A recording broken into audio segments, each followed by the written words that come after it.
আসসালামু আলাইকুম সবাইকে। আজকে আমার সাথে আছে সাইফুর স্যার। সাইফুর স্যার যদি হিস্ট্রি বলতে হয় এটা করতে অনেক লম্বা সময় লাগবে, বাট ইন শর্টে যদি বলি আমাদের সবার স্বপ্ন যেটা থাকে, উনি বুয়েট থেকে অনার্স পাস করেছেন, এরপরে মনোবুশি স্কলারশিপ নিয়ে জাপানে যে এমবিএ পাস করেছেন, এন্ড দেন ঢাকা ইউনিভার্সিটির আইবি এর ফ্যাকাল্টি হিসেবে তিনি ছিলেন, এন্ড দেন সব ছেড়ে সাইফুর। সো হিসাবে আমি যদি আইবিতে ছিলাম, উনি আমার স্যার অনেক আগে থেকে। আরো ইন্টারেস্টিং পরিচয়, আমি যখন এইচএসসি তে ছিলাম, আমি যেখানে কোচিং করতাম, স্যারের আমার সেটা মনে নাই, বাট আমি গতদিন স্যারকে জানালাম যে একদিন তিনিও আমার একটা স্পেশাল ক্লাস নিয়েছিলেন। 11 স্যার 10 ক্লাসে 11 আমার এইচএসসি ছিল।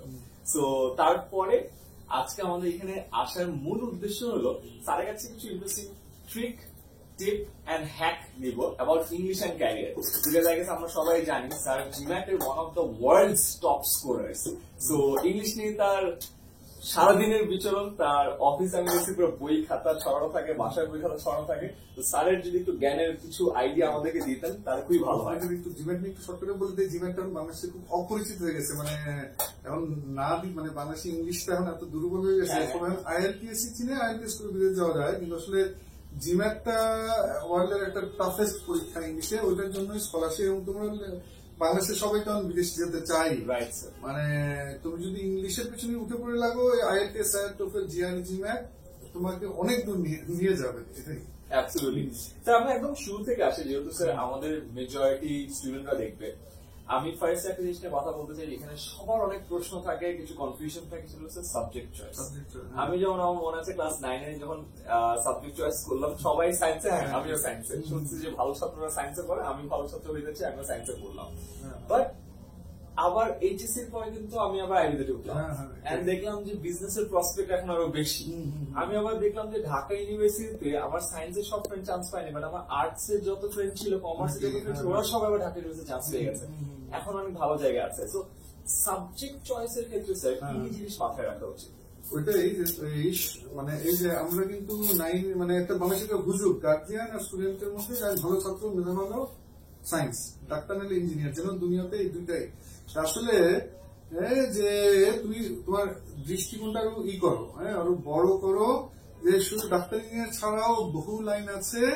এবং ওই জন্য সবচেয়ে সব যেটা, যে এমন একটা জিনিস বেছে নেয়া, যে চুজ ওয়ার্ক ইউ লাভ, এমন একটা ক্যারিয়ার বেছে নেয়া, কাজ বেছে নেয়া যেই কাজটা আমার ভালো লাগে। যেমন উদাহরণস্বরূপ রান্না বান্না, আমার দেশে রান্না বান্না কেউ ভালো পারে, ধরুন একটা ছেলে, সে মেয়েরা তো ভালো পারে, সে ছেলে যদি মাকে যে বলে মা আমি শেফ হতে চাই, কেন এই যে র্যাডিসন হোটেল, হোটেল ইন্টারকন্টিনেন্টাল হোটেলের শেফরা তারা কিন্তু মাসে 5-7 লাখ টাকা বেতন পায়। কয়জন মা রাজি হবে? অথচ ইউরোপ আমেরিকাতে এটা কিন্তু একটা ভালো ক্যারিয়ার। যেটা বলতে চাচ্ছি, তোমার রান্না ভালো লাগলে তুই রান্নাকে যদি ক্যারিয়ার, যে টমি মিয়া, তো লন্ডনে ছিলেন বিখ্যাত টমি মিয়া, তো রান্নাটাও একটা ক্যারিয়ার। এটাই আমি বলতে চাচ্ছি, তোমার দৃষ্টিকোণটাকে একটু বড় করো, দেখবে যে তোমার সামনে শুধু সংকীর্ণ না লাগে। এখন তো যেমন ভর্তি পরীক্ষার কোচিং চলতেছে, সেই মেডিকেলে ভর্তি পরীক্ষা দেয় 80-90 হাজার, অথচ আলটিমেটলি টোটাল প্রাইভেট আর সরকারি মিলে সিট কিন্তু 8-9 হাজার, প্রায় মানে 70,000ই মনের মতো কোথাও চান্স পায় না, কলেজে হতাশ। এই জন্য একটু খোঁজ খবর নিয়ে আগাও, তাইলে আগানোটা অনেক সহজ হয়ে যাবে। আমরা যে একটা নাম্বার নিয়ে আমরা কথা বলছিলাম কিছুক্ষণ আগে, যে সায়েন্সে, একটা তো যে ম্যাট্রিক পরীক্ষা এইবার এসএসসি তে, এগুলো কিন্তু সবই পেপার পত্রিকা থেকে নেয়া, আমি কোনো গোপন তথ্য না। এসএসসি তে জিপিএ 5 পেয়েছে সারা বাংলাদেশে কম বেশি 90,000, কমার্সে মাত্র 2,000, আর আর্টসে মাত্র কম বেশি 1400-1500, 90,000 সায়েন্সে, সবাই ডাক্তার ইঞ্জিনিয়ার। কিন্তু আসলে সিট আছে কয়টা, এটা একটু খোঁজ নাও। এই সিটগুলি খোঁজ নিয়ে দেখবো যে আসলে আলটিমেটলি এদের বেশিরভাগই 60,000 জনই মনের মতো কোন পাবলিক মেডিকেল বা ভার্সিটি বা বুয়েট চুয়েট ইঞ্জিনিয়ারিং কোথাও হবে না। আলটিমেটলি তখন এরাই পরে যে হতাশায় ভুগতেছে। এই জন্য বারবার বলতেছি, এই সংখ্যাগুলো নিয়ে খোঁজ নাও। এবং আমি বলি যে এটা মানে আর্টস পরে আজকে কিন্তু বাংলাদেশের চাকরির বাজারে সবচেয়ে একটা দামি চাকরি হলো বিসিএস, সরকারি চাকরি, আমলা। বিসিএস নিয়ে আমলা হয়, ফরেন কালার হয়, এদের কিন্তু একটা বড় অংশ যাচ্ছে যারা আগে থেকে বুঝে শুনে আগায়, তারা কিন্তু আর্টস নিয়ে পড়াশোনার চাপ কম, ইংলিশের সময় দেয়, তারা কিন্তু নিরবিচ্ছিন্ন ভাবে ধীরে ধীরে এগিয়ে তারা বিসিএস ক্যাডার হয়ে যাচ্ছে। এবং আরেকটি ধরিয়ে দেয়, যারা ডাক্তার ইঞ্জিনিয়ার প্রচুর কম্পিটিশন, চেষ্টা অবশ্যই করো, হওয়ার পরও কিন্তু আবার একটা হতাশা শুরু হয়। দেখা যায় যে আমার বন্ধু আর্টসে ছিল, সে এখন ইউএনও, আর আমি তার আন্ডারে ডাক্তারগিরি করি। এটা কিন্তু তুমি এখন হয়তো বুঝতেছো না, পরে বুঝবা।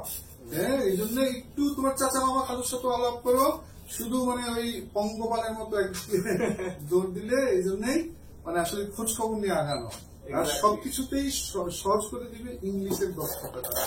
স্যার যেটা বললো যে স্ট্যাটসটা যদি আমি রিপিট করি, 90,000 A+ পাচ্ছে সায়েন্স থেকে। ঢাকা ইউনিভার্সিটিতে সায়েন্সের সিট আছে হলো A ইউনিটে 1600 আর D ইউনিটে আরো 1000, তো ধরে কি 2600। 90,000 বাট সিট আছে মাত্র 2,500। আবার কমার্স থেকে ঢাকা ইউনিভার্সিটি আছে 1000, 1200, কিন্তু A+ পাই কিন্তু অনেক কম, 2-3,000। সেখানে কিন্তু পার্সেন্টেজটা অনেক বেটার। আবার আর্টসটা আরো ইন্টারেস্টিং, আর্টস থেকে A+ পেয়েছে 1400, ঢাকা ইউনিভার্সিটির সিটি আছে হলো 2300। তার মানে এই তুমি যদি আর্টস বা কমার্স থেকে ভালো রেজাল্ট করো, তোমার কিন্তু ঢাকা ইউনিভার্সিটিতে চান্স পাওয়ার প্রবাবিলিটি অনেক বেশি। তার মানে ক্লাস 9-এ শুধুমাত্র সায়েন্সে পড়লাম বলে আমার জীবন ঠিক হয়ে গেল তা কিন্তু না। ইনফ্যাক্ট A+ পাওয়ার পরে যে তোমার লাইফ সেট তা কিন্তু না, উল্টো কম্পিটিশনটা অনেক হায়ার। এটাই সবাই মনে করে সায়েন্সে ঢুকলে অনেক বেশি জায়গা আছে, কথাটা ঠিক, জায়গা অনেক বেশি, কিন্তু জায়গা বেশি চিন্তা করে আরো এত বেশি ঢুকতেছে সবই মেধাবীরা, ফলে আলটিমেটলি কম্পিটিশন অনেক বেশি হয়ে যায়, মানে মানে এইটার সুযোগটা কমে যায়। এক্স্যাক্টলি। তো এটার প্রমাণ তুমি পাবা, তুমি জাস্ট তোমার 2-4-5 বছর 7 বছর আগে যারা এলাকার বড় ভাই, তোমার এলাকা মহল্লার অথবা তোমার চাচাতো মামাতো ভাই বোনের খোঁজ নাও, দেখবে যে অনেকেই যারা আগে সায়েন্সে পড়ছিলেন, হ্যাঁ, অনেকেই ডাক্তারি চান্স চেষ্টা করে। এবং আমি তো ফোন পাই, আমার ফোন নাম্বার আমি সব জায়গায় দেই যে স্যার বাবা আমাকে খুশি করার জন্য 2বার মেডিকেল ট্রাই, যেহেতু 2বার মেডিকেল ট্রাই করা যায়। পরে এখন স্থানীয় ভাওয়াল কলেজে আমি ইতিহাস পড়তেছি বা ফিজিক্স পড়তেছি। হ্যাঁ, অথচ তার সাথে যে আর্টসের বন্ধু যাদেরকে সে খোটা মারতো, সে কিন্তু হয়তো পড়তেছে জাহাঙ্গীরনগর জগন্নাথ, এবং মনের একটা হতাশ এই রয়ে যায় যে আমি তো বন্ধু যে আর্টসের বন্ধু পিছায় পড়লাম। Great. So I guess subject চয়েসের ব্যাপারটা অনেকটা ক্লিয়ার। স্যার সাবজেক্ট চয়েস তো হইলো, এরপর স্যার ক্যারিয়ার চয়েসের কোনো অ্যাডভাইস আমাদের? ক্যারিয়ার একটা মানে বেছে নেওয়া নিয়ে অনেক সময় দেখা যায় যে আমরা গার্জিয়ানের চাপে মনের বিরুদ্ধে এমন একটা পেশা বেছে নিতে বাধ্য হই, পরে সারা জীবন আমরা একটা উদাসীন ভাবে কাজ করি। ইংলিশে একটা কথা আছে, এই কথাটা বলছিলেন আমেরিকান এক পেশাজীবী প্রফেশনাল, উনিও তার বাবা মার চাপে একটা ডাক্তার ইঞ্জিনিয়ার কিছু একটা নিয়েছিলেন। পরে বছর 10 ওই লাইনে চাকরি বাকরি করার পরে উনি তার জীবনীতে ছিল উনি ফটোগ্রাফি তার ভালো লাগতো, তো উনি পরে ওই পেশা প্রফেশনাল যেটা ডাক্তার ইঞ্জিনিয়ার ছিলেন, উনি ফটোগ্রাফিতে চলে আসেন। এবং উনি তখন একটা সুন্দর কথা বলছিলেন যে life is too short to spend every day doing something I don't love. এটা বাংলা অর্থ হলো জীবনটা এত ছোট যে প্রতিদিন কাটাতে পারবো না, এমন একটা কাজ করে, এমন একটা চাকরি করে, এমন একটা পেশা নিয়ে যেটা আমার ভালো লাগে না। তো এটাই আসলে এই যে একটু আগে মানে যে প্রফেসর বা আমাদের লেখক হুমায়ুন আহমেদ স্যার, মরহুম হুমায়ুন আহমেদ স্যার, উনি কিন্তু তোমাদের হয়তো অনেকে জানা নাই, উনি প্রথমে ছিলেন কেমিস্ট্রির পিএইচডি করছেন আমেরিকাতে, যে তারপরে ঢাকা ভার্সিটির কেমিস্ট্রির প্রফেসর। পরে তারপরে উনি দেখলেন যে এই লেখালেখি, নাটক ইত্যাদি উনার মানে এটা তার ভালো লাগতেছে, ফলে আলটিমেটলি এই লাইনে সময় দেওয়ার জন্যই উনি চাকরি মানে প্রফেসর কেমিস্ট্রি পড়ানো ছিল এই লাইনে। আমিও কিন্তু এই যে ইংলিশ লাইনে আসছি, দেখলাম যে আমার ওই ইঞ্জিনিয়ারিং, তারপরে এমবিএ করলাম, এমবিএ বিবিএমবিএ পড়ানো হচ্ছে, মানে ইংলিশ নিয়ে কাজ করতে এটা আরো ভালো লাগে। তখন আমি দেখলাম যে না, এই লাইনে তো এখন ওইটাই। তুমি অনেক সময় আমাকে স্টুডেন্টরা প্রশ্ন করে যে স্যার কোনটা ভালো লাগে বুঝতেছি না, আমার কয়েকটা জিনিস ভালো লাগে বা বুঝতেছি না, এটার উত্তর হলো হ্যাঁ, আমিও কিন্তু বুঝি নাই যে আমার ইংলিশ ভালো লাগে, কিন্তু যখন আমি ঢাকা ভার্সিটির টিচার হওয়ার পরে ইংলিশ পড়াতে টের পেলাম ইংলিশ ভালো লাগে, তখন ছেড়ে দিলাম। তো ওইটাই, এটা সবার জীবনে একটা টাইম আসে কোন দিকে যাব, তখন আসলে এটা বেছে নিতে পারলে অনেক কিছু সহজ হয়ে যায় ক্যারিয়ার করা। আর যতদিন যেই ক্যারিয়ারেই থাকো, যে সাপোজ একজন ট্রাক ড্রাইভার, উনি যদি এটা মন দিয়ে না করে তুমি মানুষ মারবে। তুমি যেই পেশাতেই থাকো, যেই অফিসেই থাকো, যেখানেই থাকো, হয়তো টিউশনই করতেছো এখন তুমি ছাত্র জীবনে, ওইটা একটু মন দিয়ে করো। অনেক সময় কি আমরা অনেকেও এসে বলে যে অনেকটা চাকরি হয়েছে, কোনো কাজ করা লাগে না, আমি থাকি মানে সারাদিন দিলা। একটা ছুরিকে ফালায় রাখলে ছুরি কি হয়ে যায়, জং ধরে যায়। তুমি যখন ফাঁকি দিবা বা এমন একটা কাজ করে যেখানে কোনো মাথা লাগে না, কিছুই লাগে না, তো ব্রেন কি হয়ে যাবে? নিজেকেই ধোকা দেওয়া হয়। হ্যাঁ, ওইটাই। এটা আমার একটা কোট মনে পড়লো আপনারটা শুনে, যে যারা জীবনে এমন কাজ করে যেটা সে অ্যাকচুয়ালি করতে চায় নাই, লাইফের শেষে যে তার একটা অনুভূতি হয় যে life is too short to be living with regrets. জীবনটা আফসোস নিয়ে কাটানোর জন্য অনেক ছোট, সেটার জন্য আসলে কাটানো নেওয়াটাই উচিত। আর একটা খুবই সুন্দর করেছে স্যার যে we die at 25 but don't get buried till 75. Because at 25 আমরা আমাদের সব স্বপ্ন, হবিজ, ইন্সপিরেশন মানি চাপা দিয়ে আমরা একটা কাজে ঢুকি যেটা আমাদের করতে ইচ্ছা করে না, সো ওই দিনই কিন্তু আসলে মারা যায়। অনেক কবর দেওয়া হলো 75। যাই হোক, আচ্ছা আমাদের বাংলাদেশে ইংলিশটা নিয়ে একটা বিশাল সমস্যা। এটা একটা মেজর কারণ আমি খেয়াল করতেছি যে বাংলাদেশে যখন ইংলিশটা পড়ানো হয়, এটা পড়ানো একটা সাবজেক্ট হিসেবে, অবজেক্টিভ হলো A+ পাওয়া, কিন্তু আসলে কিন্তু ইংলিশটা একটা ভাষা, যেটা অবজেক্টিভ হলো কমিউনিকেট করা। ইংলিশ ভাষা, কাজ করা, কমিউনিকেট করা, মানে আমরা নিই একটা সাবজেক্ট হিসেবে, আর অবজেক্টিভ হলো A+। পুরো একটা গরমিলে একটা ভাব। আমি গত 4 বছর ধরে ইংলিশ পড়াচ্ছি, তাও আমার কাছে মনে হয় যে এই জিনিসটা বাংলাদেশে এখনো ধরতে পারছে না। সো আপনার কাছে মনে হয় বাংলাদেশে ইংলিশের মেইন সমস্যাটা কি বা সমাধানটাই বা কি? এটা মেইন একটা হচ্ছে যে যেটা আমরা যারা ছাত্ররা স্কুল কলেজে বাধ্য হয়ে আমরা সবাই appropriate preparation, article, like form, verb, substitution, table, যেগুলো সিলেবাস আসে, এই সমস্যাটা হলো একটা হলো প্রশ্ন পদ্ধতির কারণে, যেটা হলো আমাদের পদ্ধতিটাই মানে গর্ব, যে পদ্ধতিটাই আমাদেরকে খালি গ্রামার মুখস্থ করার দিকে নিয়ে যায়। যে একটা জিনিস বলে দেই যে আসলে এই যে IELTS তো নাম আমরা সবাই জানি, এখনো তো অনেকে পড়ো নাই, সামনে পড়বা। IELTS, TOEFL, GRE, GMAT, তারপরে O level, A level, বা এই যে কোথাও কিন্তু এই গ্রামার কেন্দ্রিক পরীক্ষা নাই। এই যে প্রিপারেশন, আর্টিকেল, সবখানে হলো ভাষা কেন্দ্রিক। ভাষা মানে কি? লিসেনিং, স্পিকিং, রিডিং, রাইটিং, এটাই হলো ভাষা। তো এখন ওই ব্যাপারটা উপর থেকে শুরু হয়েছে বিসিএস যারা বা চাকরির পরীক্ষায় রিটেনে আমি কিন্তু মোটামুটি ইন অন টু আইএনজি এইসব উঠিয়ে দিছি, পুরোটা হলো বড় প্যাসেজ আর বড় বড় ট্রান্সলেশন। ফলে যারা কিনা শুধু গ্রামার করে GPA 5 পেয়ে আসছে, কমন ফলায়। মানে আমাদের দেশের সমস্যা হলো দুইটা, মানে ইংরেজি, একটা হলো আমাদের গ্রামার কেন্দ্রিক পরীক্ষা, আর 2 নম্বর হলো যে কমনের সিস্টেম। এবং শুধু ইংলিশ না, এই যে আমরা ম্যাট্রিক, ইন্টার যে কোনো পরীক্ষায় ফিজিক্স, কেমিস্ট্রি, বায়োলজি, গণিত, অ্যাকাউন্টিং, বাংলা, যেটাই হোক, ইতিহাস, পরীক্ষার হল থেকে আমরা পরীক্ষার আগেও করি কমন আসবে নাকি, আর সাজেশন লাগবে, হ্যাঁ ওটাই। আর পরীক্ষার পরেও হইলো যে কমন পড়ছে নাকি। পৃথিবীর কোন দেশে IELTS থেকে যারা IELTS দিচ্ছ বা পড়ছো, IELTS কোনো কমন আসবে? আসে না। O level, A level কেউ পৃথিবীর কোন দেশে এটা হয় না। বরং আমি তো MBA বাইরে করছি, MBA তে কিন্তু ওই যেটা হয় যে এমনও হয়েছে আমাদের সাবজেক্ট যে ওপেন বুক টেস্ট, ওইটা ওপেন বুক টেস্ট, ওই টিচার আমাদেরকে ওই যে লাইব্রেরিতে বসতেছে, হ্যাঁ এই 3 ঘন্টা টাইম, যত বই টই লাইব্রেরি, নেট টেট সব ব্যবহার করো, কিন্তু সময় 3 ঘন্টা। ওইসব ক্ষেত্রে ধরিয়ে দিচ্ছি, প্রশ্ন ওরকম হয় যে আগের থেকে পড়ে আসে না, পরীক্ষা 3 ঘন্টায় এই খুঁজে টুজা পারবে না, অসম্ভব। হ্যাঁ, এবং ওই জন্য বিদেশের পড়াশোনা কি হয়, যেমন আমার ছেলেও তো এখন ঢাকায় আসছে 2 মাসের ছুটিতে, ও 2 সেমিস্টার শেষ করে পরে, ও কিন্তু এখানে একটা অনলাইনে বসে আমেরিকায় কোর্স করতেছে। আমেরিকা ক্রেডিট পেয়ে যাবে 3 ক্রেডিট। হ্যাঁ, এই যে সুযোগ সুবিধা, হ্যাঁ, যে এইখানে ওখানে কিন্তু পড়ার সিস্টেমও বা পরীক্ষাটাও এমন, নকল করে লাভ হবে না। আর আমিও তো সাহায্য করবো না, আমার দরকার পড়ে নাই। তো এইটাই মেইন হলো তো বাংলাদেশের সমস্যাটা হলো ইংলিশের, যে একটা হলো ওই গ্রামার কেন্দ্রিক আর হলো কমন। তো তুমি ইংলিশের জন্য আমি এটা বারবার বলতেছি যে সেটা অর্থ বুঝে, অর্থ বুঝলে তো GPA 5ও হবে, সবই সহজ হয়ে যাবে। এবং এই শুধু কমন ফলায় পাশ করার সমস্যাটা কি, তোমরা তো অনেকেই জানো, বছর 5 আগে যে ঢাকা ভর্তি পরীক্ষায় মাত্র 2 পাস করছিল, আর প্রতি বছরই সারা বাংলাদেশে সব পাবলিক ইউনিভার্সিটি গড়ে 90% কিন্তু ফেল করতেছে গত বছর, আরো বেশি।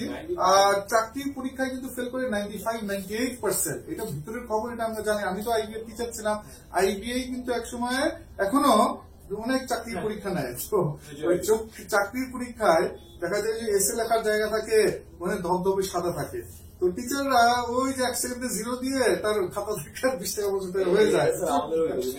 IBA কিন্তু এগুলা সব পরীক্ষাগুলো IBA কোয়েশ্চেন করে, আর IBA হয় সাইবার স্টুডেন্টদের কিন্তু ইনভিজিলেশনের জন্য পাঠায়। আমরা অনেক সময় যাইতাম ইনভিজিলেশনের জন্য, লোকজন পরীক্ষা দিচ্ছে, দেখতাম যে 5-7 মিনিট চলে গেছে, খাতায় কিচ্ছু লিখে নেয়, তাকায় আছে হা করে, অথচ এরা কিন্তু সবাই গ্রাজুয়েট। অবাক হচ্ছে ইংলিশে এত খারাপ অবস্থা বাংলাদেশে। আরেকটা জিনিস আমার মনে হয় বাংলাদেশে অনেক বেশি প্রচলিত হচ্ছে গ্রামারের রুল মুখস্থ করা, শর্টকাট মুখস্থ করা, তবে কবিতায় কবিতায় ছড়ায় ছড়ায় মুখস্থ করা। তারপরে আমি আরো একটা প্র্যাকটিস দেখি যে যেমন ফেসবুকে কয়েকদিন আমি পেলাম, ওগুলোতে খুব লাইকও করে। মানে এটা ছিল যে ভার্ব হলো হাঁটাহুটা, প্রোনাউন হলো বদলি খাটা, তারপরে অ্যাডজেক্টিভ হলো রকম সকম, এইভাবে 10-12 কবিতা। হ্যাঁ, যে পার্টস অফ স্পিচ বাঙালি শিখতেছে, ভার্ব হলো হাঁটাহুটা, প্রোনাউন হলো বদলি কাটা। পাবলিকও মনে করে এগুলো যে চলতি বাংলা, চটুল বাংলা যেটা বলে, এটা খুব খায়। আরে আমি শিখে ফেললাম এটা টেকনিক, পার্টস অফ স্পিচ। আসলে পরীক্ষার হলে এটা it will help him, it won't help him at all. কোনোভাবে এই কবিতাতে তুমি কি সলভ করতে পারো? কবিতাতে কোনো মতে এ প্লাসটা পাইলেও লাইফে কখনো ইউজ করতে পারবে না। এগেন ইংলিশ একটা ল্যাঙ্গুয়েজ, সাবজেক্ট না কিন্তু ভাই, বুঝো ব্যাপারটা। টার্গেট হলো কমিউনিকেট করা, এ প্লাস পাওয়া না। কারণ এ প্লাস পরে পাস করে বের হইলো, পরে অ্যাডমিশনে যে ধরা খাইতে হবে, আইএলটিএস এ ধরা খাইতে হবে, এসএটি ধরা খাইতে হবে। এমনকি ওটার পরে সাপোজ যে ঢাকাবাসীতে পড়তেছে, হ্যাঁ খোদ ঢাকাবাসী, এমনকি ইঞ্জিনিয়ারিং বা মেডিকেল, আমি তো অনেকে তো আমার সাথে যোগাযোগ করে, স্যার ঢাকায় পড়তেছি, পাঠ্যবই তো ইংলিশে, করে বুঝতেছি না। গত বছর আমি রাজশাহীর একটা ঘটনা, ওরাই বললো স্যার একটা ছেলে আইআর ইন্টারন্যাশনাল চান্স পেয়েছে, যা সে 1 মাস পড়ছিল, পরে ভর্তি ক্যান্সেল করে ঘরের ছেলে ঘরে ফেরত পেয়েছে। কেন? সে কিচ্ছু বুঝতেছে না। এর চেয়ে দুঃখজনক হয়, হ্যাঁ, যে ওই জন্য তোমরা যারা চান্স পাচ্ছ, এখন যারা ভার্সিটি পড়তেছে, সবাই যে মনে মনে শান্তিতে আছে তা না। বিশেষ করে সাবজেক্ট ঢোকার পরে যেটা হয়, ওই যে হয়তো ইকোনমিক্স, এটা কিন্তু আসলে একটা ভালো সাবজেক্ট, কিন্তু খেয়াল রাখতে হবে এটা ভালো, কিন্তু এটাতে কিন্তু অঙ্ক আছে, গ্রাফ আছে, বহু কিছু। ইকোনমিক্স যেহেতু আর্টসের সাবজেক্ট, অনেক ছেলে পেলে ঢুকে খাবি খাইতে খাইতে এমন হয়েছে থার্ড ইয়ারে যে পরে ঢাকাবাসী থেকে ড্রপ দিয়ে, এর চেয়ে দুঃখজনক হয়। স্যার আমরা মানুষের লাইফে যেখানে চলতি ভাষায় যেসব প্রবলেমের মানুষ প্যারা খায়, এইখানেই আসলাম। তো যে ইংলিশ না জানার কারণে আমরা দেখি যে মানুষ অ্যাডমিশনে একটা বাদ ঝামেলায় পড়ে, চাকরির ক্ষেত্রে ঝামেলায় পড়ে, প্রমোশনের ক্ষেত্রে ঝামেলায় পড়ে, বিদেশে যাওয়ার ক্ষেত্রে ঝামেলায় পড়ে। মানুষ সরকারি চাকরিতে আছে, অফিসে বিব্রতকর অবস্থায় অনেক জায়গায় শুধুমাত্র ল্যাঙ্গুয়েজ স্কিলের কারণে পিছিয়ে পড়ছে।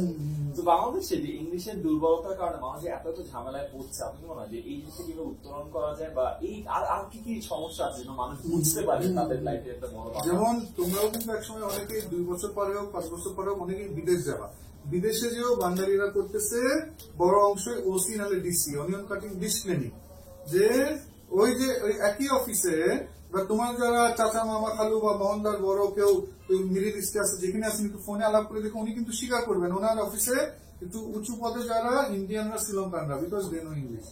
এমনকি খোদ বাংলাদেশে ওটা পেপার লেখালেখি, ফেসবুকে লেখালেখি হয়েছে না, প্রায় 30,000-50,000 ইন্ডিয়ান আছে, যে বড় বড়, হ্যাঁ, এই যে ইপিজেড, এমনকি আমাদের অন্যান্য যত গার্মেন্টস টার্মেন্টস।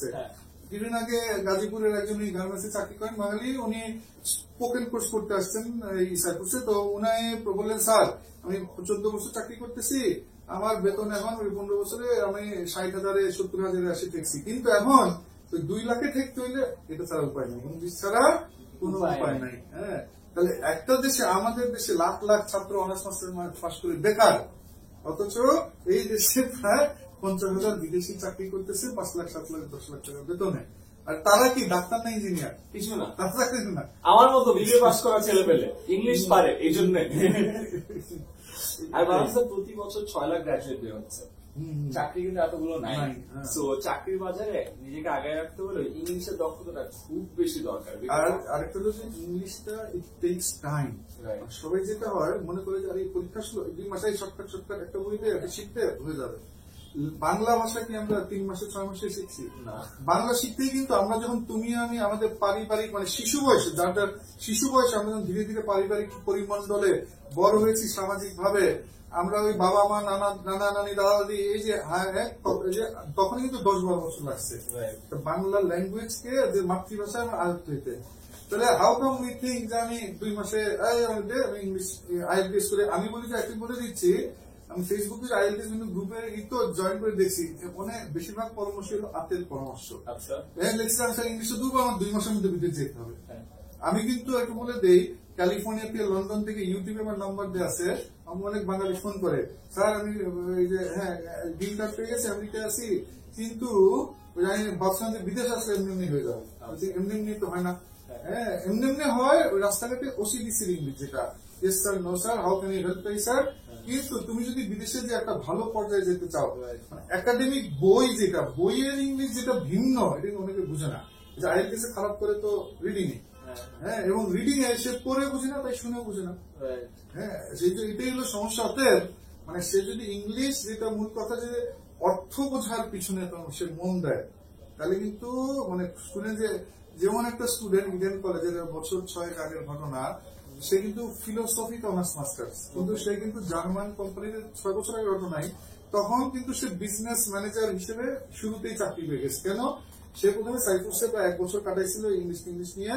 তারপরে তাকে যখন ভাই ডাকছে জার্মান বিদেশি কোম্পানি, ওই ভাই যারা বিদেশে ছিল, মানে তাকে সব ইংলিশে জিজ্ঞেস করছে, পারছে তো, their approach was, yes, she understands us, and she can make herself understood. আমরাও বুঝাইতে পারি, সেও বুঝে, তাহলে এটা কাজ শিখাই নিতে পারবো। হ্যাঁ, অতএব মানে যেটা বলতে চাচ্ছি, সে ফিলোসফি, সে তো বিবিএ না, কিন্তু সে তো 50 টাকার চাকরি পেলো, 2 দিন পরে কোথায় চলে গেছে। মানে কেন? মেইন ইংলিশ, যে কমিউনিকেশন, এটা জানা যায় সবাই ভাবে যে সাবজেক্টে পড়ছে ওই সাবজেক্টে মনে হয় চাকরি করে। ব্যাংকে যায় দেখো কয়জন অ্যাকাউন্টিং থেকে আসে, কয়জন ব্যাংকিং এর ফাইন্যান্স থেকে আসে। ব্যাংকে গেলে মেজরিটি দেখবেন বিবিএ থেকে আসে, ইঞ্জিনিয়াররাও আছে, ডাক্তাররাও আছে স্যার। ইনফ্যাক্ট সো যে সাবজেক্টে পড়ছো ওই সাবজেক্টের উপরে যে চাকরি করতে হবে কেমন কোনো কথা নাই কিন্তু। পরে এসে দেখা যায় যে প্রমোশনের ক্ষেত্রে, চাকরি পাওয়ার ক্ষেত্রে ওই ইংলিশের স্কিলটা একটা বড় রোল প্লে করে। যেহেতু ব্যাংকের ব্যাপারটা বললা, ওই আমার এটা একটা ভুল ধারণা, সবাই মনে করে যে ব্যাংকে চাকরি করতে হলে কমার্স লাগবে। আমার দেখতে হবে ব্যাংকের চাকরির পরীক্ষায় কি আসে, ওখান থেকে তো অ্যাকাউন্টিং 1 মার্কও আসে না, এটা একটু জেনে রাখো। আমি কিন্তু ফোন পাইছি সেই বরিশাল ভোলার থেকে, স্যার এই অ্যাকাউন্টিং এর অঙ্ক মিলাইতে আমার জান কথা হয়ে যায়। 4 বছরে জাতীয় বাচ্চা প্রফেশনাল, নামটা কিন্তু সুন্দর, প্রফেশনাল বিবিএ, কিন্তু এখন ব্যাংকের চাকরি পরীক্ষা এসে দেখি তো 1 মার্ক তো অ্যাকাউন্টিং নাই, ফাইন্যান্স নাই, ব্যাংকিংও নাই। এইটাই কিন্তু বাস্তবতা। অ্যাপটিটিউড টেস্ট করে, ম্যাথ থাকবে, basic math, basic English, analytical, IQ test, that's it. IB এর ভর্তি পরীক্ষায় যেটা নেয়, আমি যেটাতে পাস করে বাইরে হয়েছিলাম, আর সাবজেক্টের কোয়েশ্চেন তো জিনিসগুলো ভালো করে দেখি। আমাদের আরেকটা জিনিস আছে, ভোকাবুলারি নিয়ে একটা বিশাল কোয়েশ্চেন থাকে যে হ্যাঁ ভোকাবুলারি মনে থাকে না, কিভাবে মনে রাখবো, এই জিনিস তো খাওয়া যায় না। এগেন আমি চলতি ল্যাঙ্গুয়েজে বলতেছি, আর সবসময় দেখি স্যার এক্সামের আগে 2-3 মাসে আমরা চেষ্টা করি যে একদম গিলে ফেলতে, তারপর বই করে দিয়ে আর জীবনে ইউজ করি না। এটা নিয়ে কি অ্যাডভাইস স্যার?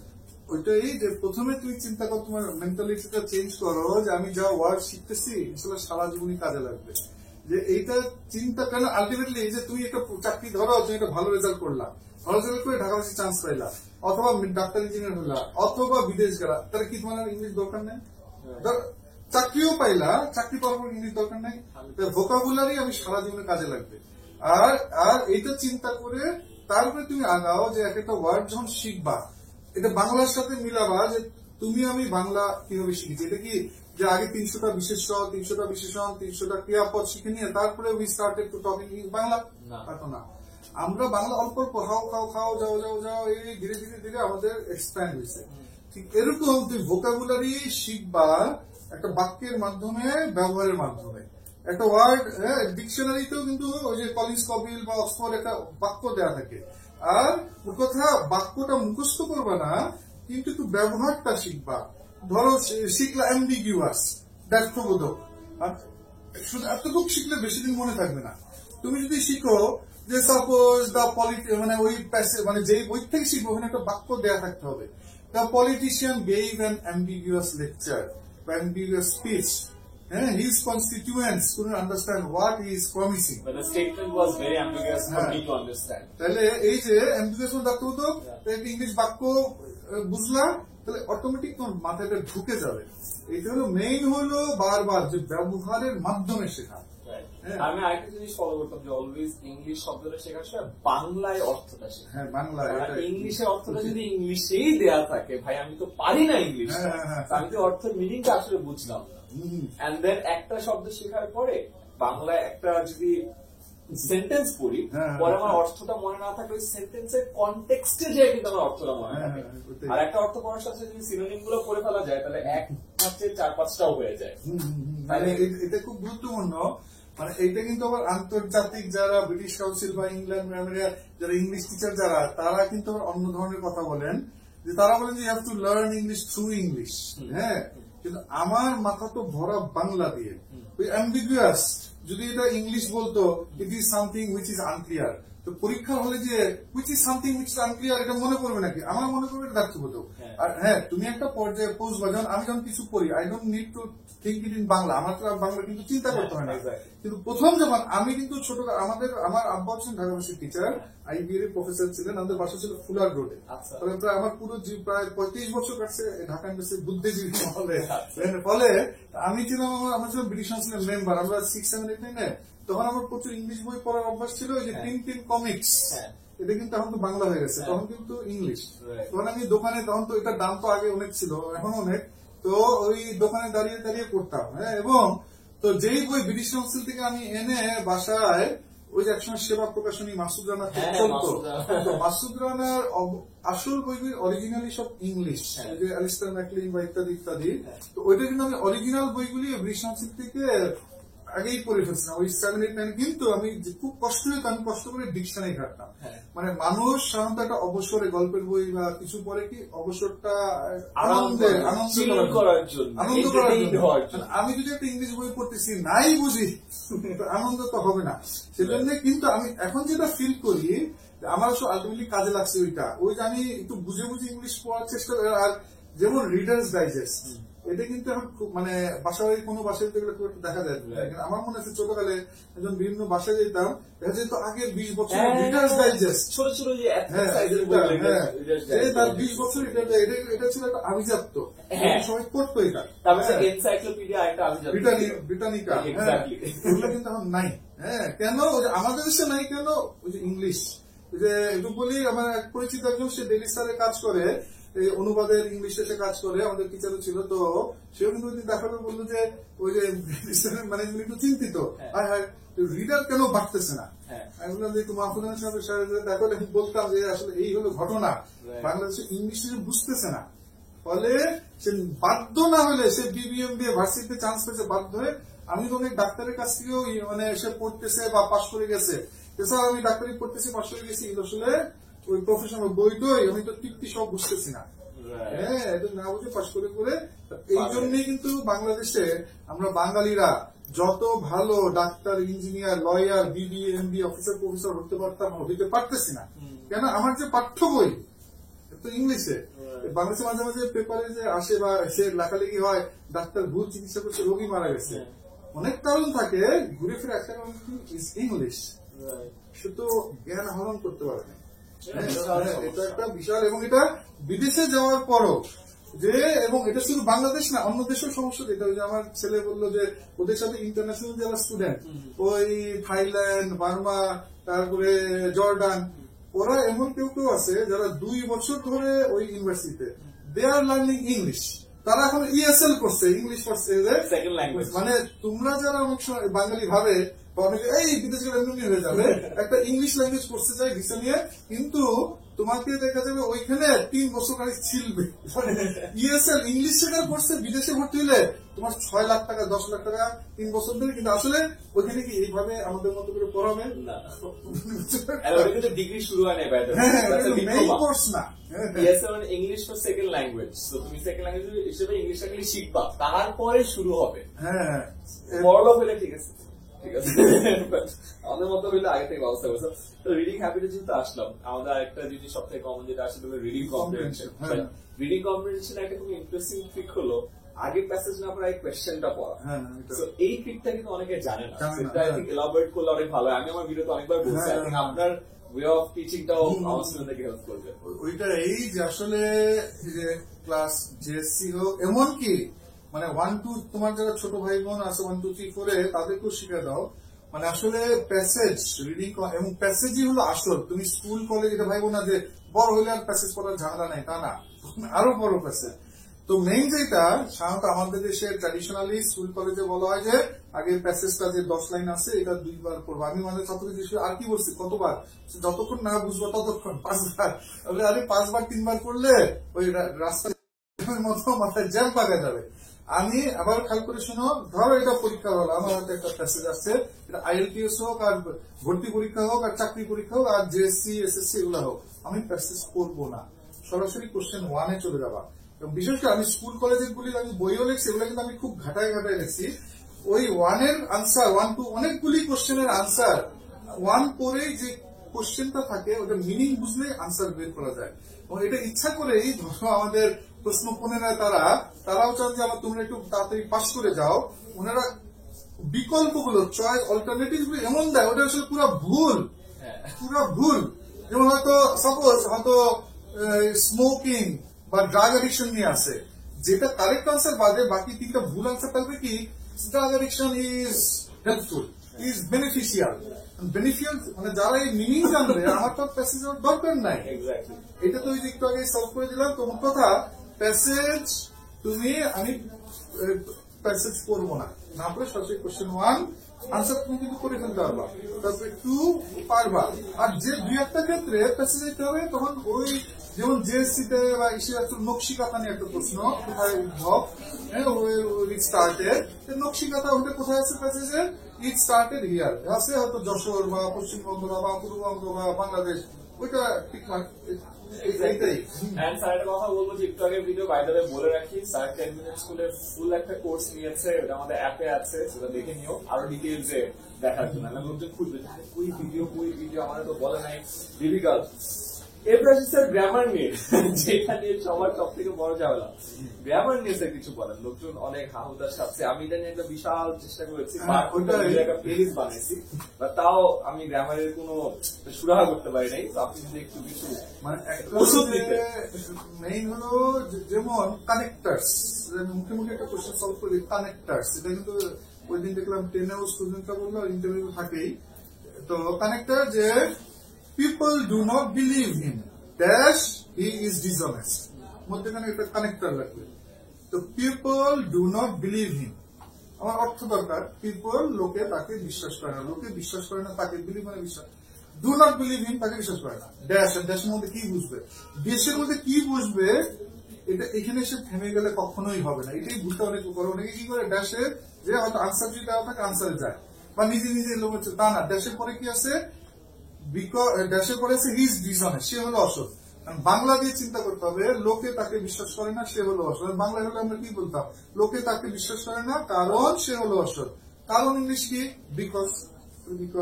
তো এইটাই এই যে কানেক্টর বলো, এটা কিন্তু ইন্টারমিডিয়েটে একটা বড় সমস্যা। মানে ইন্টারমিডিয়েট সিলেবাসটা বিশেষ করে গত 4 বছর আগে চেঞ্জ করা হয়েছে, বিশেষ করে সেকেন্ড পেপারে সেকেন্ড ইয়ারে pre modify post modify connector pronoun reference, এটা কিন্তু বিদ্যমান ওই যে টিচাররাও পলিটে মানে সমস্যা হচ্ছে কেন, উনি যে 25 বছর বা 15 বছর আগে পাশ করে গেছেন, উনি কি এখনকার সিলেবাস পড়ছেন, পড়েন নাই। So it is also new for him, উনি অথচ জিনিসটা কিন্তু সহজ। প্রোনাউন রেফারেন্স আমাকে অনেক শুরু করে, স্যার এটা তো ক্লাস আমি বুঝতেছি না, প্রাইভেটেও বুঝতেছি না। প্রোনাউন রেফারেন্স একদম সহজ, যেমন Dhaka is the capital of Bangladesh, it is a big city, it is a big city, it কাকে বোঝাচ্ছে, ঢাকা, এটাই হলো প্রোনাউন রেফারেন্স। প্রোনাউন ইট তাকে রেফার করতেছে, ঢাকাকে, এই যে ইট বুঝাচ্ছে ঢাকা, এটাই হলো প্রোনাউন, মানে ওই প্রোনাউনটা তাকে বুঝাচ্ছে, ওইটা এটাও ঘুরে ফিরে কিন্তু মিনিং বুঝতে হবে, বুঝাচ্ছে যে মিনিং, তাহলে তোমার জন্য সহজ। এটার জন্য যদি কেউ একটু ধরিয়ে দিচ্ছি যে যদি কেউ বলে না এটা এটার জন্য রুল শিখো, এটা ভুল, এটা রুল, তাই না, রুল মুখস্থ পাওয়া যায় তো যেই পদ্ধতিতে রুল ওই পদ্ধতি ভুল, হারাই ফেলবা কুল। এটা সারাক্ষণ গ্রামারে এতগুলো রুল মুখস্থ করে রাখা কারো পক্ষে সম্ভব। ইমাজিন তুমি ইংলিশে কথা বলতেছো, গ্রামারের ব্যালেন্স টোটাল ক্রিসমাসের সব 170-80টা রুল মুখস্থ করে, এটা জীবনে সম্ভব না। আর স্যার এইটার পরে আমরা একটা জায়গায় যাচ্ছি যে আমাদের ইংলিশ সময় সব বললাম যে এভাবে পড়ো, বাট আমার কাছে অনেক কিছু মনে হয় যে আমাদের সিস্টেমেও অন্যগুলো ভুল আছে, আমাদের যেভাবে পড়ানো হয় ওখানেও একটা ভুল আছে, যেভাবে পরীক্ষা পদ্ধতি আছে সেখানেও ভুল আছে, যেখানে ছাত্রছাত্রীরা আসলে বাধ্য হয় অন্যভাবে পড়তে। যেমন আর্টিকেল, আমি অলওয়েজ একটা কোয়েশ্চেন করি যে তোমার আর্টিকেল পড়ছো, হ্যাঁ, পার্টস অফ স্পিচ পড়ছো, হ্যাঁ, আর্টিকেল কি পার্টস অফ স্পিচ, কিন্তু না, তাই চিন্তা করতে হবে, আই হ্যাভ আ পেন, ও হ্যাঁ এর তো আর্টিকেল, এটা তো আমার স্পিচের পার্ট, আমি তো কি আর্টিকেল, কোন পার্সন স্পিচ নাউন প্রোনাউন, তো ওই বেসিকটা স্যার ক্লিয়ার না। সো পড়ানোর ক্ষেত্রে যদি কিছু বলতে, দ্য আর্ট অফ টিচিং। যে একটা হলো যে পড়ানোটা, তোমরা যেমন আমি তো এখন পড়াচ্ছি, তো যেটা আমি কিন্তু ছোটকালে স্কুল কলেজ জীবনে আমি তো বইতে ভর্তি হয়েছি গতানুগতিক হিসেবে। তো আসলে টিচিং আমাদের দেশে যেটা হিসেবে যেটা এখন বুঝি পড়াতে পড়াতে, যে আমি টিচার হব ভবিষ্যতে, এটা কিন্তু কেউ চিন্তা করে না। ডাক্তার হবো, ইঞ্জিনিয়ার হবো, বিশেষ ক্যাডার হবো, টিচার হবো, পড়াবো। আমি চেষ্টা করতেছি স্যার এটা একটু প্রমোট করার। টিচিং আমি বিশেষ করে বাংলাদেশে, ধরো তুমি ব্যাংকার হইলা, ডিসিএসসি ম্যাজিস্ট্রেট হইলা, তাহলে আমি আবার যেহেতু ইংলিশ লাইনে, বাংলাদেশে তো ইংলিশ টিচারের অভাব, বিশেষ যারা অর্থ বুঝে। তুমি ধরো একটা উপজেলায় বা থাকো, একটা গন্ডগ্রামে থাকো, সাপোজ তুমি ঠিক করো আমি যেটা বলি ইংলিশ টিচার হবো, এবং একটু সাইফুসের সাথে লেগে থেকে এগুলো শিখো, অর্থ শিখো। তাহলে তুমি ধরো 10 বছর পরে তুমি একজন, ধরো তোমার যে বিসিএস ক্যাডার কলেজের টিচার হইতে হবে, কলেজের ইংলিশ টিচার, তো তুমি আগামী 30 বছর এইভাবে অর্থ বুঝিয়ে বুঝিয়ে পড়ো, একটা জেনারেশনের কয়েক লাখ ছাত্র উপকৃত হবে। হ্যাঁ, কিন্তু তুমি ডিসিএসসি ম্যাজিস্ট্রেট হইলা, এর দ্বারা হ্যাঁ অন্যরকম উপকার হবে, কিন্তু টিচিং এর লাইনে উপকার হবে না। আমি ওইটাই যে টিচিং, যে আজকে মেধাবীরা ডাক্তার, ইঞ্জিনিয়ার, তাহলে টিচার কে হবে? টিচার হওয়াটা স্যার কুল বানাইতো, আমি স্যার যা বুঝলাম যে কোন একটা কুল হবে। পাইলট হওয়াটা অনেক পার্টের একটা বিষয়, লোকজন পাইলট হইতে চায়, তো টিচার হওয়াটাকে স্যার একটু কুল বানাইতো, স্যার কুল হওয়ার চেষ্টা করতেছি।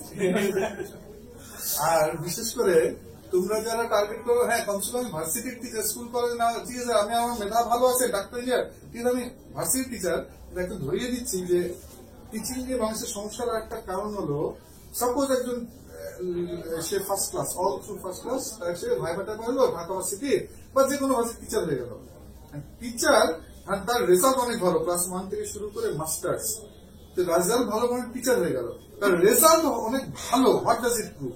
ইট অনলি এটা প্রমাণ করে উনি শিখতে ওস্তাদ। হ্যাঁ, উনি কি শেখাতে ওস্তাদ? অ্যাবসলিউটলি না। এইটাই তো সমস্যাটা। প্রিভিয়াস প্রবলেম এটা, আমি কত মানুষকে বলছি, আমি তো বলতে পারি না, ছোট মানুষ আমাকে বলে তুই বুঝছ বেটা, পড়াইছিস জীবনে, আর আমার যে ফার্স্ট বয় যে আছে খুব ভালো ছাত্র, মানে সে যে সব বেস্ট টিচার, তাকে মানে একটা জিনিস খেয়াল রাখতে হবে, আমার রেজাল্ট অনেক ভালো, আমার তোমাকে টিচার বানাই দিল, তুমি একটা কোথাও স্কুল কলেজ ভার্সিটি টিচার হয়ে গেলা, রেজাল্ট ভালো, এটা শুধু প্রমাণ করে তুমি শিখতে দক্ষ, তুমি শেখানোতে দক্ষ। তাহলে তোমার 17টা বছর লেগে গেছে তুমি শিখতে দক্ষ, এটা প্রমাণ করতে, শিখানোতে দক্ষ এটা প্রমাণ করতে, বা এটা শিখতে তোমার কোনো ট্রেনিং দরকার নেই। হ্যাঁ, তো ওইটাই হচ্ছে সমস্যাটা, যে বাংলাদেশে বিশেষ করে টিচার শব্দটা গায়ে লাগলে, এই সিনটা গায়ে লেগে গেলে, আমি স্কুলের টিচার, কলেজের টিচার, ভার্সিটির টিচার, তাইলে অহংকার আকাশে পা পড়ে না, মাটিটার পা পড়ে না। আমি যে কম জানি, আমি কিন্তু বলি যে আরে বাবা তুমি কম জানো না, তুমি জানো অনেক কিছু, তুমি জানো, তুমি অনেক জানো, তুমি কিন্তু তুমি কিভাবে জানাইতে হয় এটা কার কাছে শিখছো? জানানোর শেখানোর জন্য কোনো দরকার নেই, আরো বেশি পড়ার দরকার। খুব প্রিয় কোট আছে, ওখানে বলে যে জ্ঞানের 3টা স্তর আছে, যে প্রথম স্তরে প্রবেশ করে সে অনেক অহংকারী হয়ে ওঠে, যে দ্বিতীয় স্তরে প্রবেশ করে সে বিনয়ী হয়ে ওঠে, যে তৃতীয় স্তরে প্রবেশ করে সে ফাইনালি বুঝতে পারে সে আসলে কতটা কম জানে। আমার টিচারদের ওই স্টেজে যাওয়া উচিত, কনস্ট্যান্টলি শেখা উচিত, নতুন কি আসতেছে, নতুন কিভাবে পড়ানো যায়, নতুন কি মেথড আছে, লাইভে আজকাল লাখ লাখ স্টুডেন্টকে পড়ানো যায়, ওই জিনিসগুলো আনা, নতুন টেকনিক গুলো আনা, অ্যানিমেশন আনা, 3D আনা, অনেক কিছু করা যায়। যেমন আমি গত এই জুন মাসের গত 3-4 দিন আমি কক্সবাজারে ছিলাম, ওখানে আমরা আইসিআরসি ইন্টারন্যাশনাল রেড ক্রস যে এনজিও রোহিঙ্গাদের সাহায্য করতেছে, ওখানে বাংলাদেশি স্টাফদের আমরা ইংলিশ পড়াচ্ছি। তো ওখানে আমি ক্লাস নিচ্ছি, আর ওখানে আরো 2-3টা কলেজ, স্কুল কলেজ আমি ফাঁকে ফাঁকে ক্লাস নিয়েছি। তো টিচারদের সাথে যখন আমি বসছিলাম, হেডমাস্টার আমি টিচিং নিয়ে আলাপ করছি, গুগল টিচারকেও আমি বুঝাই দিচ্ছি, আপনি গুগলের কি পড়াবেন, ধরেন স্ট্র্যাটোস্ফিয়ার, তাহলে যদি আপনি স্ট্র্যাটোস্ফিয়ারের যদি সংজ্ঞা বলেন, সংজ্ঞা দিয়ে কিচ্ছু শেখানো যায় না, সংজ্ঞা বললে মাথার ভেগ হয়ে যায়, মানুষ মোবাইলে চলে, বরং উদাহরণ দিতে হয়, উদাহরণের মাধ্যমে example is better than precept. আমি কিছুদিন আগে আবার একটু চিকিৎসার জন্য চেন্নাই গেছিলাম, ওখানেও এয়ারপোর্ট অপেক্ষা বাঙালি একজন ছিলেন, উনি কাপ্তাই স্কুলের টিচার। ওনাকে আমি জাস্ট 2 মিনিটে এগুলো নিয়ে বললাম টিচিং, উনি খুব খুশি।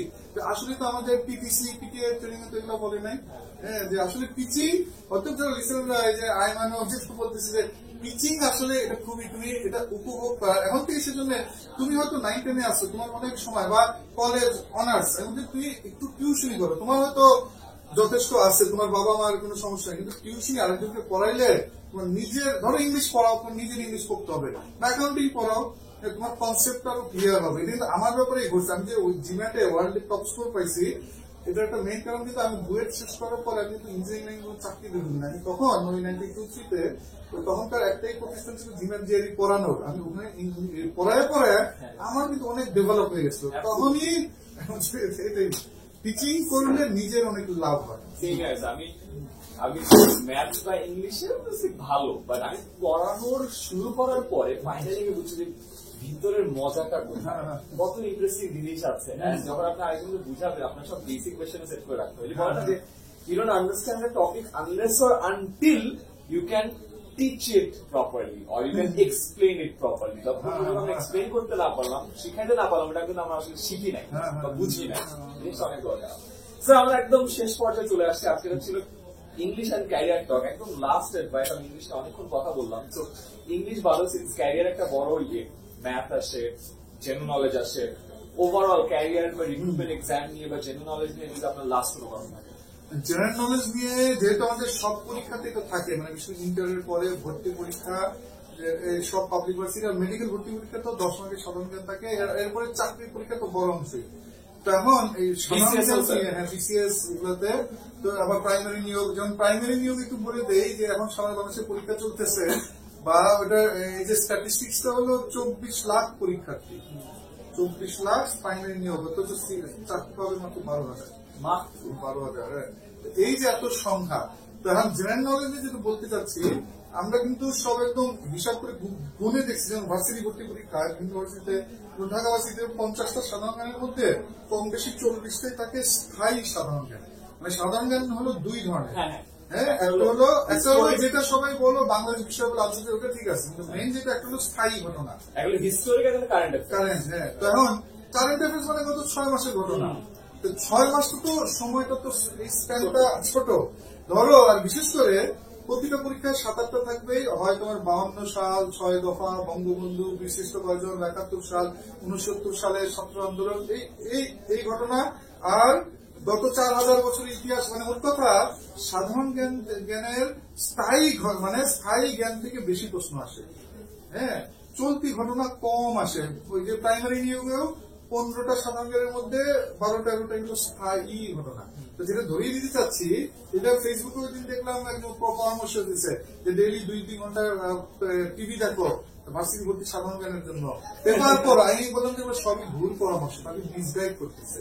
এটা আমি কাউকে, আমি জাস্ট ধরিয়ে দিচ্ছি, মানে আমি গবেষণা করতেছি যাতে তোমার উপকার হয়। হ্যাঁ, এই জন্য মানে একটু বুঝে শুনে খোঁজ খবর নিয়ে আগানো, যে আসলে তোমার ক্যারিয়ারটা সবশেষে যেটা মেইন, যেটা ইংলিশ, এটা একদম প্রায়োরিটি, টপ প্রায়োরিটি। তো থ্যাংক ইউ স্যার, আজকে আপনাদেরকে অনেকক্ষণ সময় দেওয়ার জন্য, স্পেশালি টেকনিক্যাল স্কুলের জন্য একটা কোর্স তৈরি করার জন্য অলরেডি আমাদের অ্যাপে চলে আসছে। এন্ড যারা এতক্ষণ আমাদের সাথে ছিল, প্লিজ আমাদেরকে জানাও যে আমাদের সাথে এগ্রি করো কিনা on the comment section. Last few words, sir. আরেকটু বলে দিই, আমি একটা স্পেশাল ক্লাস নেই, ক্লাসটার নাম হলো ইশ ক্লাস। এটা সারা বাংলাদেশে বিভিন্ন জায়গায় নেই, ওটা আমার নাম্বার একটু পরে দিয়ে বলে দিচ্ছি, কখন কোথায়, ওটা আমার সাথে যোগাযোগ করলে হয়তো জানতে পারবা।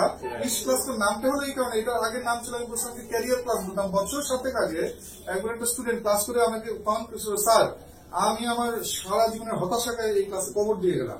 আর আরেকজন লিখছিল, স্যার আমি ভাষা খুঁজে পাচ্ছি না, আমি খালি লিখলাম ইস, ক্লাসটা যদি 2টা বছর আগে করতাম তাহলে ঢাকা ভার্সিটিতে চান্স পেয়ে যেতাম। ওটাই আমার মাথায় ধরলো, ইস, এই ক্লাসের নাম হবে ইস। তো এখন ওই ক্লাসটা পুরো ভিন্ন ধরনের ক্লাস। ওই যে এটা যেমন আজকে তো হ্যাঁ যে 22 তারিখ নাকি, যে 23 তারিখে, জুন মাসের 23 তারিখে ফ্রান্টের ব্রাঞ্চও হবে, আর এমনিতেও পরবর্তীতে বিভিন্ন খুলনা সারা দেশে এটা সবার জন্য ওপেন। এবং ক্লাসটা এমন, ওই বড়রাও যারা করছেন, হয়তো তার ছেলে মেয়েকে নিয়ে আসছে, উনি হয়তো বড় চাকরি করছেন, উনিও কিন্তু করছেন, এখন যে পর্যায়ে আসছি আর একটু ভালো পর্যায়ে থাকতে হবে। এই ক্লাসটা আমিও করছিলাম যখন আমি কলেজে ছিলাম, ভাবতাম অনেক ভালো ইংলিশ পারি, আসলে ভালো পারতাম, স্যার অনেক বোকা বানায়, এটা আমি বলার রাখলাম, আগে থেকে জানাই রাখলাম। এটা আসল সমস্যাটা ধরাই দিই। তো ফাইনালি আমার ফোন নাম্বারটা একটু সেভ করে রাখো। আমাকে ফোন নাম্বার দিয়ে দিবেন? হ্যাঁ এটা আপনি বলেন, আমাকে আমি SMS করবা, কল দেওয়া যাবে না?